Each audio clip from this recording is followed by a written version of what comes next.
nós somos pecadores e estamos separados de Deus pelo pecado.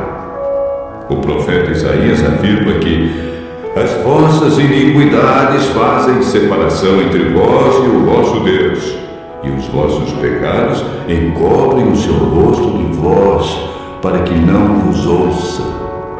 Isaías 59, verso 2. Para nos livrar das consequências do pecado e da morte eterna, Deus nos concedeu um presente.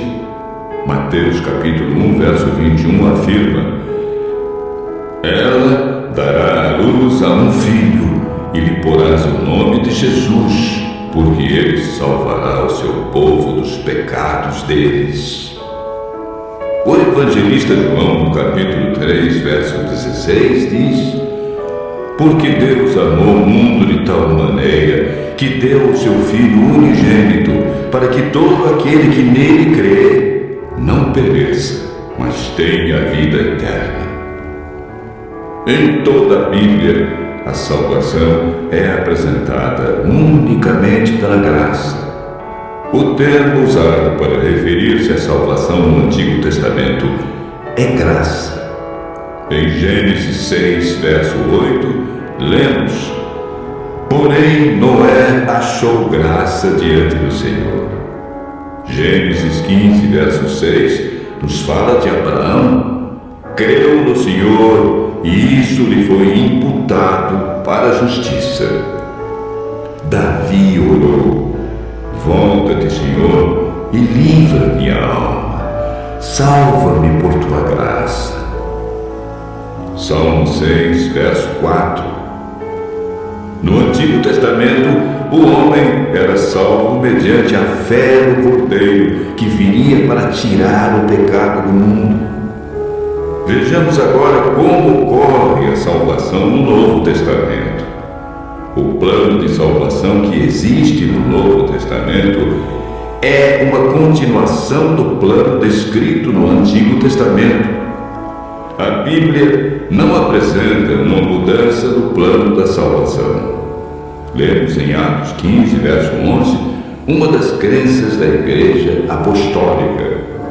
Mas cremos que fomos salvos pela graça do Senhor Jesus, como também aqueles o foram. O apóstolo Paulo, em sua carta aos Efésios 2, verso 8, confirma que a salvação é por meio da graça. Porque pela graça sois salvos mediante a fé. E isto não vem de vós, é dom de Deus. A salvação foi concretizada na cruz do Calvário, onde Deus provou o seu amor por cada um de nós, sendo nós ainda pecadores. A consumação final da salvação ocorrerá na segunda vinda de Cristo.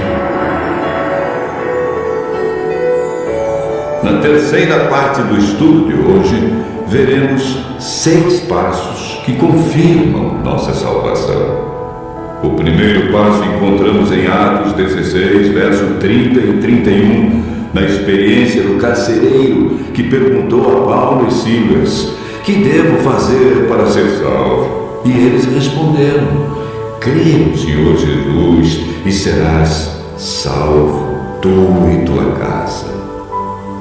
Não existe salvação sem crença no Senhor Jesus como o Cordeiro de Deus que tira os nossos pecados. O segundo passo é registrado em Atos, capítulo 3, verso 19. Arrependei-vos e convertei-vos para serem cancelados os vossos pecados. Toda pessoa que aceita a Cristo passa por esse processo de arrependimento e conversão, ou seja, o abandono das coisas erradas. A conversão é chamada também na Bíblia de novo nascimento. O terceiro passo é apresentado na primeira carta de João, capítulo 1, verso 9. Se confessarmos os nossos pecados, Ele é fiel e justo para nos perdoar os pecados e nos purificar de toda injustiça. todo pecado confessado sinceramente a Cristo é perdoado. Não importa o que fizemos no passado, Deus nos concede o seu perdão, não levando em conta os tempos de ignorância. O quarto passo da salvação está relatado em Mateus 19, versos 16 e 17, na resposta de Jesus ao jovem rico. Se queres, porém, entrar na vida, guarda os mandamentos. O amor que o jovem rico demonstrava por Jesus não era suficiente para viver em conformidade com os mandamentos. Jesus disse: aquele que me ama guardará os meus mandamentos.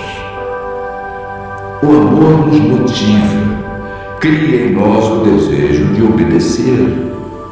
Quando amamos verdadeiramente a Jesus, descobrimos que os seus mandamentos não são pesados. O quinto passo é apresentado em Marcos 16, verso 16. É uma declaração de Jesus. Quem crer e for batizado será salvo. Quem, porém, não crer será condenado. O batismo é a demonstração pública de que cremos em Jesus, de que abandonamos o pecado e vamos viver de acordo com os seus ensinos deixados na Bíblia. O último passo para a salvação encontramos em Mateus 24, verso 13, na declaração de Jesus. Aquele, porém, que perseverar até o fim, esse será salvo. Perseverar é continuar praticando os ensinamentos que aprendeu. É a capacidade de continuar, apesar dos obstáculos e dificuldades que encontramos pelo caminho.